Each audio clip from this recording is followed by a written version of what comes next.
رسول اللہ صلی اللہ علیہ وسلم نے فرمایا سب سے بہترین نماز داؤد علیہ السلام کی نماز ہے. وہ نصف رات سوتے تھے، تہائی رات جاگتے تھے اور رات کا چھٹا حصہ سوتے تھے. یعنی پہلے کچھ دیر سو جاتے اور پھر درمیان میں جاگتے، پھر آخر میں پھر سو جاتے. تو اس طرح پھر ان کی تھکاوٹ بھی نہیں ہوتی. جو رات کے بالکل ارلی حصے کا سونا ہوتا ہے نا، وہ اگر انسان کو مل جائے تو وہ اتنا زبردست ہوتا ہے گویا وہ انسان ساری رات سو چکا، کئی گھنٹوں کی نیند کے برابر ہوتا ہے. اس میں تھکاوٹ جلد اترتی بنسبت پچھلی رات سو. صحابہ کا قیام. عائشہ رضی اللہ تعالیٰ عنہ سے روایت ہے، انہوں نے فرمایا نبی صلی اللہ علیہ وسلم نے ایک شخص کو مسجد میں قرآن پڑھتے سنا تو فرمایا اللہ اس پر رحم کرے، مجھے اس نے اس وقت فلاں فلاں آیت یاد دلا دی ہے جو میں فلاں فلاں سورت سے بھول گیا تھا. عباد اللہ بن عبداللہ نے حضرت عائشہ رضی اللہ تعالیٰ عنہ سے یہ اضافہ بیان کیا ہے کہ نبی صلی اللہ علیہ وسلم نے میرے گھر میں نماز تہجد پڑھی تو آپ نے عباد کی آواز سنی جو مسجد میں نماز پڑھ رہے تھے. آپ نے فرمایا عائشہ کیا یہ عباد کی آواز ہے؟ میں نے عرض کیا جی ہاں. آپ نے دعا فرمائی اے اللہ عباد پر رحم فرما. کیا خیر خواہی تھی نبی صلی اللہ علیہ وسلم کہ اپنے ساتھیوں کے بارے میں جب سنتے تھے تو وہیں ان کی غیر موجودگی میں بھی ان کے لیے دعا کرتے. تو ابھی آپ نے کہا نا کہ جگہ جگہ روشنیاں، تو یہ صحابہ کے گھروں میں ایسے ہی ہوتا. صحابیات کا قیام. نبی صلی اللہ علیہ وسلم نے فرمایا مجھ سے جبریل علیہ السلام نے کہا کہ حفصہ سے رجوع کر لو کیونکہ وہ بہت روزے رکھنے والی اور بہت قیام کرنے والی ہے اور بے شک وہ جنت میں آپ کی بیوی ہے. امام احمد بن حنبل، امام بخاری، حافظ عراقی، یہ سب قیام اللیل کرنے والے لوگ تھے اور ان کے لیے ایسے ہی تھا جیسے کوئی بہت مانوس چیز ہے، یعنی بالکل روٹین کی بات تھی. تہجد کے فائدے. نمبر 1 خیر و بھلائی ملنا. جابر رضی اللہ عنہ سے روایت ہے، کہتے ہیں کہ رسول اللہ صلی اللہ علیہ وسلم نے فرمایا کوئی مرد اور عورت ایسی نہیں کہ رات کو سوئے مگر اس کے سر پہ گریں لگا دی جاتی ہیں. بس اگر اس نے جاگتے وقت اللہ کا ذکر کیا تو گرہ کھل جاتی ہے. اگر کھڑا ہوا اور وضو کیا اور نماز پڑھی تو سب گریں کھل جاتی ہیں اور وہ خوش دل ہلکا پھلکا ہو کر بھلائی کو پہنچنے والا ہوتا. یعنی جو لوگ صبح اٹھ کر صبح اٹھتے ہی پہلے ذکر کرتے ہیں، اللہ کا دعا کرتے ہیں، اگر تہجد کے وقت اٹھے ہیں تو کون سی آیات پڑھتے ہیں؟ آل عمران کی آخری آیات، ان فی خلق السماوات والارض، اور پھر وضو کرتے ہیں، نماز پڑھتے ہیں تو ان کی ساری گریں کھل جاتی، بالکل فریش ہو کر ریلیکس ہو کر دن کا آغاز کرتے ہیں. اور اگر نماز مس ہو جائے تو بوجھ تلے آ جاتے ہیں. اسی طرح نفس میں چستی آتی ہے ورنہ سستی اور خباثت نفس کے اندر آتی ہے. لا علاج مرض سے شفا ملنا. امام ابن قیم کہتے ہیں قیام اللیل حفظان صحت کے اسباب میں سب سے زیادہ نفع مند، یعنی صحت کی حفاظت کے لیے سب سے اچھی چیز ہے اور بہت سے لا علاج امراض کو روکنے والے امور میں سے سب سے زیادہ روکنے والا ہے اور جسم، روح اور دل کو بہت چاق و چوبند رکھنے والا ہے. یعنی لا علاج مرضوں کا علاج ہے قیام اللیل. دل کا علاج. یحییٰ ابن معاذ کہتے ہیں دل کا علاج 5 چیزوں میں ہے. نمبر 1 تدبر کے ساتھ قرآن پڑھنا. نمبر 2 پیٹ کو خالی رکھنا، یعنی بہت زیادہ نہ کھانا. نمبر 3 قیام اللیل. نمبر 4 سحری کے وقت اللہ کے سامنے عاجزی اور انکساری کرنا. نمبر 5 نیک لوگوں کی مجلس میں بیٹھنا. دل کو خوشی ملنا. عطا خراسانی کہتے ہیں جب آدمی رات کو تہجد کے لیے اٹھتا ہے تو خوشی کے ساتھ صبح کرتا ہے اور اس قیام کی وجہ سے اپنے دل میں مسرت محسوس کرتا ہے، اور اگر اس پر نیند غالب آ جائے اور وہ اپنے ورد سے سویا رہ جائے تو غم کی حالت میں صبح کرتا ہے کہ آج میرے تہجد مس ہو گئے، اور اس کا دل ٹوٹا ہوا ہوتا ہے گویا کہ اس کا کچھ کھو گیا ہو، کیونکہ اس نے اپنے نفع مند کاموں میں سب سے زیادہ مفید کام کو کھو دیا، یعنی قیام اللیل کو. رزق ملنا. ابن قیم کہتے ہیں 4 چیزیں رزق کو کھینچ لاتی ہیں. نمبر 1 قیام اللیل. نمبر 2 سحری کے وقت استغفار کی کثرت. نمبر 3 صدقے کا خیال کرتے رہنا. نمبر 4 دن کے شروع اور آخر میں اس کا ذکر کرنا، یعنی صبح شام کی دعائیں ہیں یا اذکار ہیں. چہرے پر نور آنا. حسن بصری سے پوچھا کہ رات کو تہجد پڑھنے والے سب لوگوں سے زیادہ حسین چہرے والے کیوں ہوتے ہیں؟ انہوں نے کہا اس لیے کہ وہ تنہائی میں رحمان کے ساتھ گفتگو کرتے ہیں اور اللہ انہیں اپنا نور پہنا دیتا ہے. لوگوں کی محبت ملنا. سعید بن مسیب کہتے ہیں کہ ایک آدمی رات کو نماز پڑھتا ہے تو اللہ اس کے چہرے میں نور بنا دیتا ہے. اس نور کی وجہ سے ہر مسلمان اس سے محبت کرتا ہے. جب اس کو ایسا شخص دیکھتا ہے جس نے اسے پہلے نہیں دیکھا ہوتا تو وہ کہتا ہے بے شک مجھے اس آدمی سے محبت ہے، یعنی دیکھتے ہی اس کے دل میں اس کی محبت آتی ہے. کوئی ایک فائدہ بتائیے مجھے، کیا فائدہ تہجد پڑھنے کا؟ خوشی ملنا. دل کا علاج. لا علاج مرضوں سے حفاظت. رزق ملنا. یس. نفس میں چستی آنا. لوگوں کی محبت ملنا. چڑچڑا پن دور ہوتا ہے، برداشت پیدا ہوتی ہے. تو جس میں برداشت پیدا ہو جائے تو پھر بہت سے اس کے دوست بن جاتے ہیں. اب دیکھیے کہ پچھلی پہر رات کو اٹھ کے صاف ستھرا ہو کے نبی صلی اللہ علیہ وسلم کا طریقہ کیا تھا کہ آنکھ کھلتے مسواک کرتے تھے. مسواک کیا، صاف ستھرے ہوئے، پاک ہوئے، اور پھر آپ طویل قیام کرتے. اب کیا کہتے ہیں, کھڑے ہو کے آفس میں کام کریں, اسٹینڈنگ آفیسز بن رہے ہیں, یعنی قیام کی حالت میں کمپیوٹر استعمال کرے. تو یہ قیام اگر کسی نے صبح صبح ہی کر لیا ہو, اور پھر نبی صلی اللہ علیہ وسلم کے قیام جتنا ہی ان کا رکوع بھی ہوتا تھا, اتنی دیر آپ جھکے ہوئے, اتنی دیر آپ کا سر سجدے میں پڑا ہوا, صحت ہی صحت ہے, ایکسرسائز ہی ایکسرسائز. فجر سے تھوڑی دیر پہلے اٹھ کے قیام کرنا, میں نے کسی لیکچر میں یہ سنا تھا کہ مطلب ٹھیک ہے آپ یہ تو کرتے ہیں, لیکن یہ بیسیکلی وہ قیام اللیل نہیں ہے, یہ کچھ اور ہی چیز ہے. ایسا کچھ نہیں. دیکھیے یہ اور کیا ہے, مطلب ان کا کہنے کا مطلب یہ تھا کہ ہم جیسے یہ سست لوگوں کے لیے ہے کہ اچھا چلو فجر سے ذرا سا پہلے اٹھ کے کر لیا, ورنہ بیسیکلی رات کی ڈیپ میں اٹھیں اور اس وقت کریں. وہ تو بالکل ٹھیک ہے. جیسے بہترین قیام جو ہے وہ داؤد علیہ السلام کا ہے, جو اٹھتے تھے پھر پڑھتے تھے پھر لیٹ جاتے تھے, آدھی رات کے بعد اٹھتے تھے پھر ایک تہائی کے بعد پھر وہ چھٹا حصہ جو تھا پھر دوبارہ سو جاتے تھے. لیکن یہ کہ عشاء کے ساتھ بھی ایکسٹرا نوافل سے بھی چاہے نہ بھی سوئے وہ بھی قیام ہوتا ہے. یعنی رات کے نوافل چاہے اول حصے میں پڑھ لیں, چاہے درمیان میں, چاہے آخر میں. ہاں یہ ایکسٹرا بات ہے کہ جس کام میں جو جتنی مشقت کرتا ہے اس کا اجر اتنا ہی زیادہ بڑھ جاتا ہے. آخری وقت میں اٹھنے والوں کا کم ہے اور پہلے اٹھنے والوں کا زیادہ ہے obviously. لیکن آخری حصہ لاسٹ 1/3 جو ہے اس میں اللہ تعالیٰ آسمانی دنیا پر آتے ہیں, تو وہ اس لحاظ سے زیادہ بہتر. اور سحری کا وقت جو ہے اس کی دعائیں قبول ہوتی ہیں. تو اس لیے اس وقت کو یہ نہیں سمجھنا چاہیے کہ یہ صرف سستی کا وقت ہے, بلکہ بڑے اجر کا وقت بھی ہے. اور پھر یہ جو ہم کہتے ہیں نا کسی کو چلو 10 منٹ پہلے اٹھ کے پڑھ لو, یہ صرف اس لیے کہتے ہیں کہ ایک دو پڑھیں گے مزہ آئے گا, پھر 10 کے وہ پیچھے اور 10 چلے جائیں گے. بگننگ بھی ہے بالکل, اسٹیپ بائی اسٹیپ, تھوڑا تھوڑا. ورنہ ایک دو دن تو جذبات میں آ کے اٹھیں گے تو پھر چوتھے دن پھر سوچ پڑے ہوں گے. تہجد کا وقت عشاء کے بعد سے طلوع فجر تک, عشاء کے بعد سے طلوع فجر تک. نبی صلی اللہ علیہ وسلم نے فرمایا اللہ نے تمہیں مزید ایک نماز عطا کی ہے جو کہ وتر یعنی تہجد ہے, اسے نماز عشاء اور نماز فجر کے درمیانی وقفے میں پڑھ لیا کرو. ٹھیک ہے نا, یہ سلسلہ صحیحہ کی حدیث ہے. کب سے کب تک ہے تہجد کا وقت؟ عشاء کے بعد سے فجر تک. اٹھنے کا بہترین وقت مسند احمد کی روایت ہے, ابو مسلم سے روایت ہے کہ میں نے ابو ذر رضی اللہ عنہ سے پوچھا رات کے کس حصے میں قیام کرنا سب سے افضل ہے؟ ابو ذر رضی اللہ عنہ نے کہا میں نے بھی رسول اللہ صلی اللہ علیہ وسلم سے اسی طرح سوال کیا تھا جس طرح تم نے مجھ سے کیا. آپ نے فرمایا رات کے پچھلے پہر, یا رات کے پچھلے پہر یا نصف رات میں, لیکن ایسا کرنے والے بہت تھوڑے ہیں. یعنی مشکل ہے نا آدھی رات کو اٹھنا. آپ مثلا سوئے ہیں 10 بجے اور 12 بجے پھر اٹھ جائے تو مشکل ہوگا. رات کے آخری حصے میں قیام کرنا. جابر رضی اللہ عنہ سے روایت ہے, انہوں نے کہا میں نے نبی صلی اللہ علیہ وسلم کو فرماتے ہوئے سنا تم میں سے جسے یہ خدشہ ہو کہ وہ رات کے آخر میں نہیں اٹھ سکے گا تو وہ وتر پڑھ لے پھر سو جائے, اور جسے رات کے قیام کا یقین ہو وہ رات کے آخر میں وتر پڑھے, کیونکہ رات کے آخری حصے میں قرات کے وقت حاضری دی جاتی ہے اور یہ بہتر ہے. ٹھیک ہے, تو رات کا آخری حصہ بھی اچھا ہے. آخری پہر دعاؤں کی قبولیت کا وقت بھی ہے. عمرو ابن ابسہ سے مرفوعاً روایت ہے کہ رات کی نماز 2 رکعت ہے اور رات کے آخری حصے میں دعا سب سے زیادہ قبول ہوتی ہے. رات کے آخری حصے میں دعا سب سے زیادہ قبول ہوتی ہے. نبی صلی اللہ علیہ وسلم کے اٹھنے کا وقت. مسروق سے روایت انہوں نے کہا میں نے عائشہ رضی اللہ عنہا سے پوچھا کہ نبی صلی اللہ علیہ وسلم کو سب سے زیادہ کون سا عمل پسند تھا؟ انہوں نے فرمایا وہ عمل جو ہمیشہ ہوتا رہے.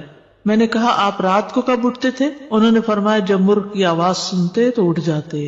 اب دیکھیے اس کو گھڑیاں نہیں تھی, لیکن اللہ نے نیچرلی یعنی کہ ایک وقت تہجد کا جو تھا اس میں مرغ اذان دیتا ہے تو وہ بھی ایک الارم کی طرح ہے. آپ کو پتہ ہے کراچی کا تو کچھ نہ کچھ ہے, اس لیے کہ فرسٹ ٹائم کراچی میں میرے ساتھ یہ ایکسپیرینس ہوا کہ رات کے وقت کبھی بول رہے ہیں, رات کے وقت کبھی بول رہے تھے.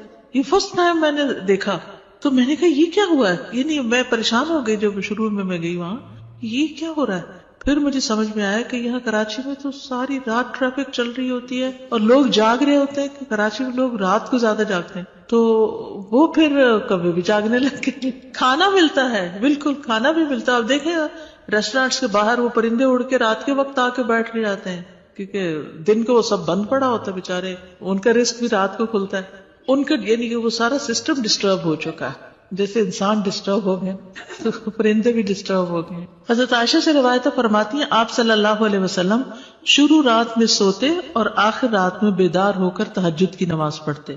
نبی صلی اللہ علیہ وسلم کا نصف رات کو اٹھنا، آدھی رات کو، یہ وہ حضرت ابن عباس والی روایت ہے جس میں ابن عباس آپ صلی اللہ علیہ وسلم کے گھر میں آ کر رکے تھے اور پھر جب آدھی رات گزر گئی تو آپ بیدار ہو کر تہجد پڑھنے لگے. نبی صلی اللہ علیہ وسلم کا سحری سے قبل نماز سے فارغ ہونا.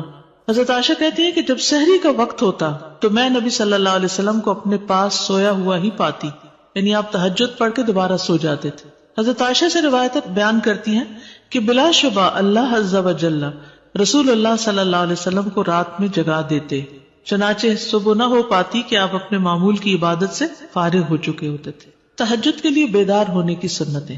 آنکھ کھلنے پر دعا پڑھنا.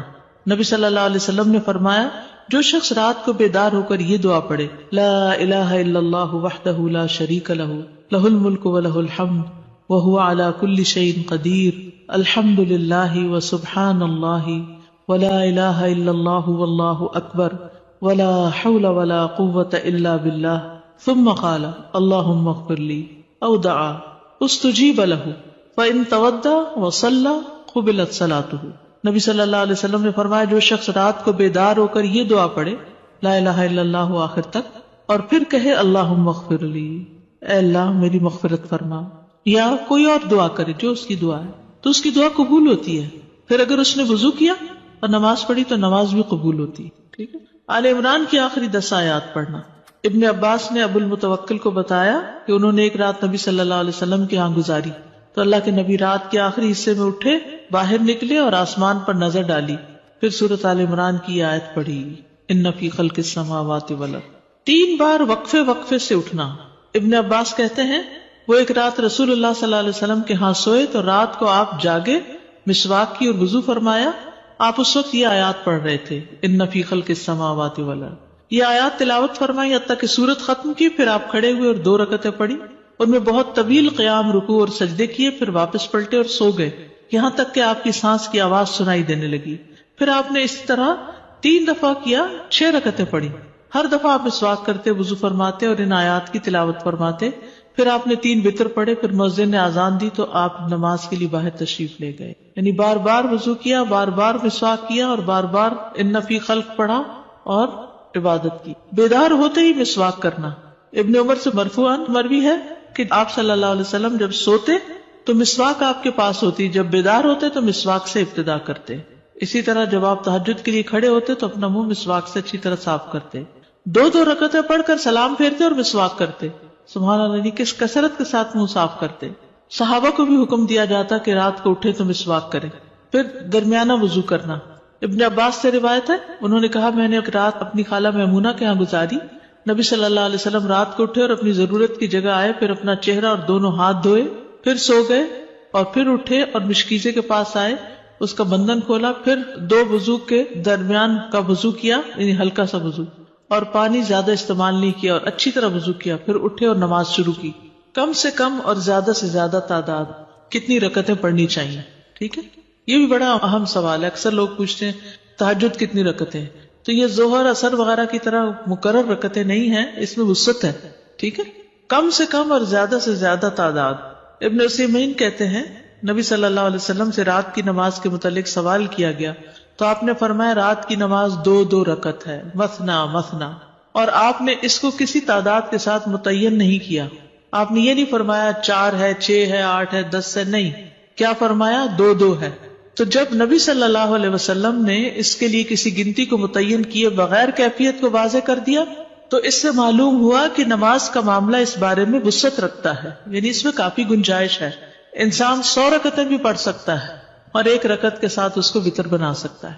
تو اصل بات یہ کہ انسان جتنی طاقت پاتا ہے اتنی رکعتیں ادا کر لے. ٹھیک. ابن باز رات کی نماز کی تعداد کے متعلق کہتے ہیں کہ یہ بات ہر انسان کی طاقت کی طرف لوٹتی ہے، اور نبی صلی اللہ علیہ وسلم 11 رکعت ادا کرتے اور 2 رکعت پر سلام پھیرتے.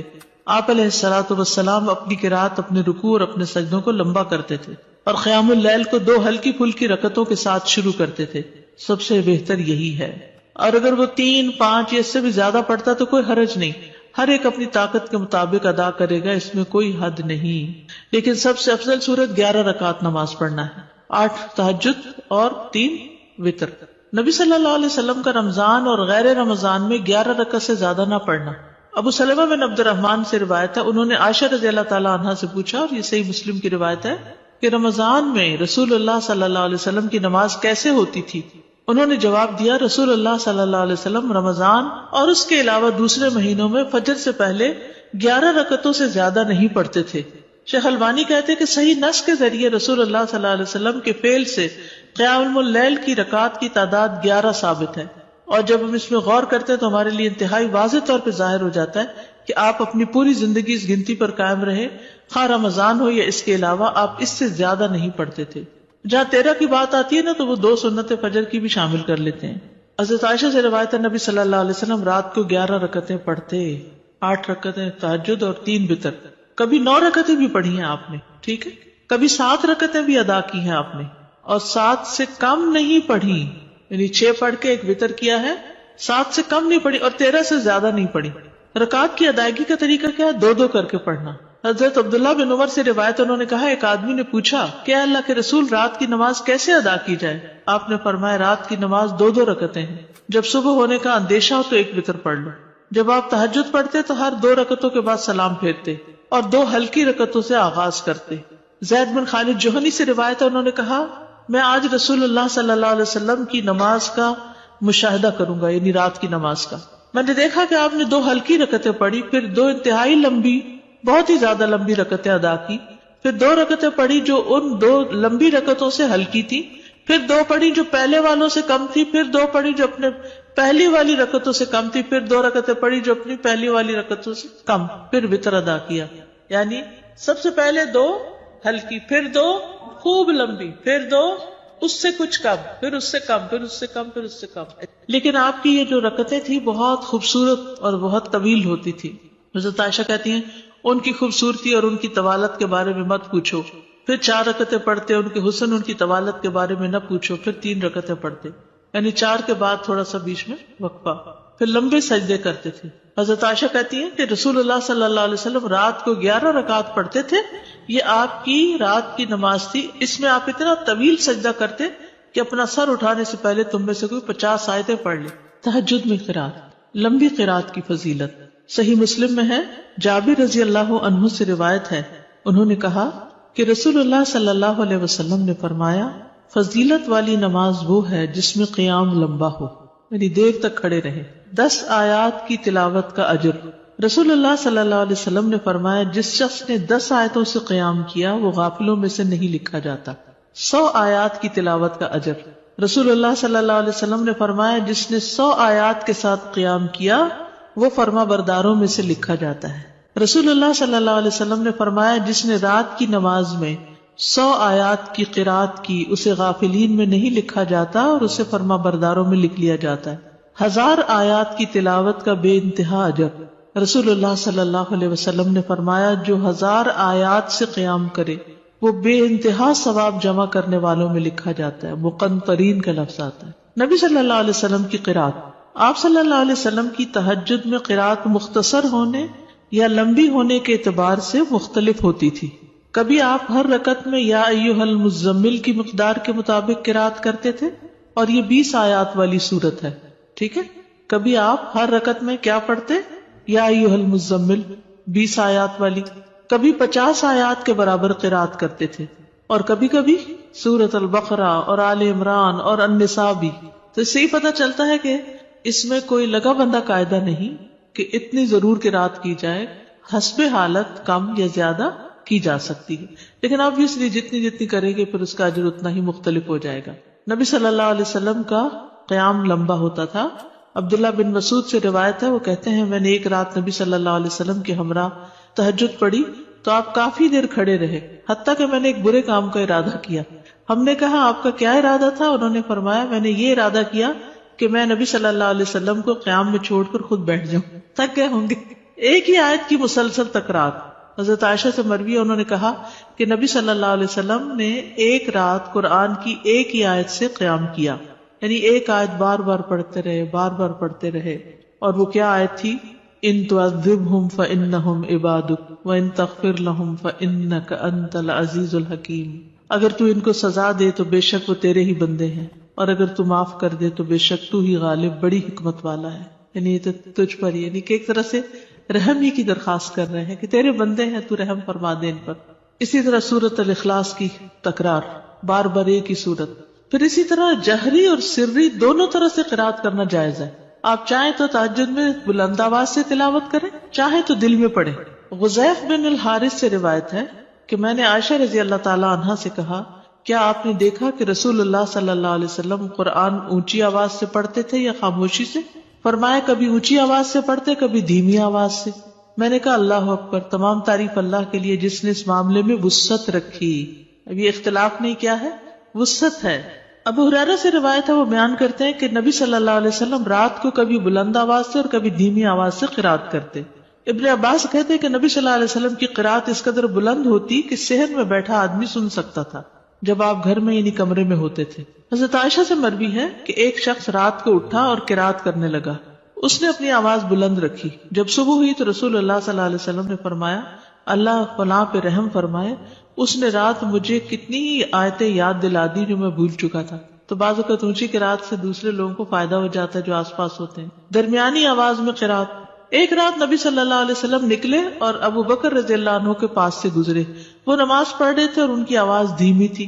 راوی کہتے ہیں اور آپ عمر بن خطاب کے پاس سے گزرے، وہ بھی نماز پڑھ رہے تھے، ان کی آواز بہت بلند تھی. کہتے ہیں جب وہ دونوں نبی صلی اللہ علیہ وسلم کے پاس اکٹھے ہوئے تو آپ نے فرمایا اے ابو بکر، میں تمہارے پاس سے گزرا، تم نماز پڑھ رہے تھے اور تمہاری آواز دھیمی تھی. انہوں نے کہا اللہ کے رسول، میں نے جس سے مناجات کی اسے سنایا، یعنی جس سے میں بات کر رہا ہوں اس کو تو دھیمی آواز بھی سن جاتی. کہتے ہیں پھر آپ نے عمر سے کہا میں تمہارے پاس سے گزرا اور تم بلند آواز سے نماز پڑھ رہے تھے. انہوں نے کہا اللہ کے رسول، میں سوتے کو جگا رہا تھا اور شیطان کو بگا رہا تھا.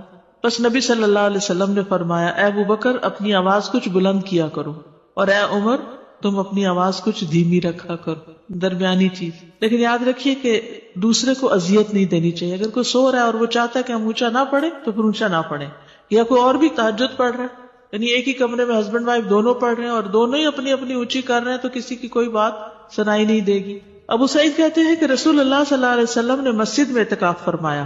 آپ نے لوگوں کو سنا کہ اونچی آواز سے قرات کر رہے تھے. آپ نے پردہ ہٹایا اور فرمایا خبردار، بے شک تم سب کے سب اپنے رب سے مناجات کر رہے ہو، مگر تم میں سے کوئی دوسرے کو ہرگز ایذا نہ دے، کوئی کسی کو تکلیف نہ پہنچائے، اور قرات میں اپنی آواز دوسرے پر بلند نہ کرے. یا فرمایا نماز میں، یعنی دو لوگ پڑھ رہے ہیں تو کوئی ایک دوسرے سے اونچا کرنے کی کوشش نہ کرے، اپنی اپنی نماز پڑھی جائے. ٹھیک ہے، اس میں وسعت ہے. اونچی آواز سے پڑھ سکتے ہیں اور نیچے سے، لیکن پسندیدہ کیا ہے؟ درمیانی آواز سے پڑھنا. لیکن اگر کوئی اور ساتھ پڑھ رہا ہو، مثلا آپ نے دیکھا ہوگا کہ بعض اوقات آپ پڑھتے ہوئے بھول جاتے ہیں اگر بیچ میں کوئی اور کسی بھی چیز کی آواز آ رہی تو اس صورت میں اگر دوسرے ہوں تو ان کی رعایت کرنی چاہیے. اس وسعت کا فائدہ یہ ہے نا، جیسے سجدے کی دعائیں یا رکوع کی یا اور اسی طرح کی، تو کبھی ایک پڑھ لے کبھی دوسری پڑھ لے تو اس سے نماز کے اندر ایک خوبصورتی رہتی ہے، ایک توجہ رہتی ہے. شیطان سے بچنے کے لیے اللہ کی پناہ لینا. ابو سعید خدری بیان کرتے ہیں کہ رسول اللہ صلی اللہ علیہ وسلم جب رات کو قیام فرماتے تو اللہ اکبر کہتے، پھر سبحانک اللہم و بحمدک و تبارک اسمک و تعالی جدک و لا الہ غیرک کہتے، پھر 3 بار لا الہ الا اللہ کہتے، 3 بار اللہ اکبر کبیرہ کہتے. اس کے بعد اعوذ باللہ السمیع العلیم من الشیطان الرجیم من ہمزہ و نفخہ و نفثہ پڑھتے. بخشش طلب کرنا. ربیعہ الجرشی سے روایت ہے، کہتے ہیں کہ ایک مرتبہ میں نے عائشہ رضی اللہ عنہا سے سوال کیا تو میں نے کہا کہ رسول اللہ صلی اللہ علیہ وسلم جب رات کو قیام کرتے تو کس چیز سے آغاز فرماتے؟